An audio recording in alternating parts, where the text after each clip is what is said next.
Pak, terkait yang dipotong-potong Pak, yang dipotong pembicaraan Bapak itu yang bilang bahwa itu hanya sebagian kecil dari itu apa ya?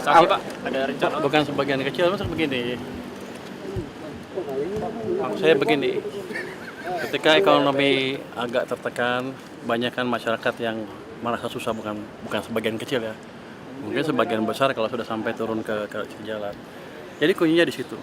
Berapa cepat kita bisa memulihkan ekonomi sehingga lapangan kerja ada banyak. Itu yang kita kejar nanti ke depan. Jadi itu maksudnya saya kemarin. Kalau kemarin salah ngomong, saya minta maaf. Cukai minuman berpemanis. Tapi kaget gak sih Pak? Kaget gak Pak itu sejak jadi menteri akhirnya banyak statement seperti itu dipotong-potong dan dapat kritik dari masyarakat seperti itu Pak? Kaget juga, tapi kan ini proses edukasi ke publik. Ya nggak apa-apa, ke saya juga sama. Kalau saya salah, saya perbaiki. Tapi yang jelas maksud saya seperti itu. Bukan bilang, biar aja atau itu yang susah aja yang proses, enggak. Ada sesuatu yang bisa diperbaiki yang membuat mereka nanti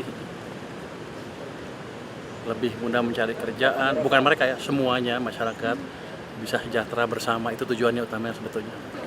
Baik Pak, terima kasih banyak Pak. Download Tribun X sekarang, menghadirkan lokal menjadi Indonesia.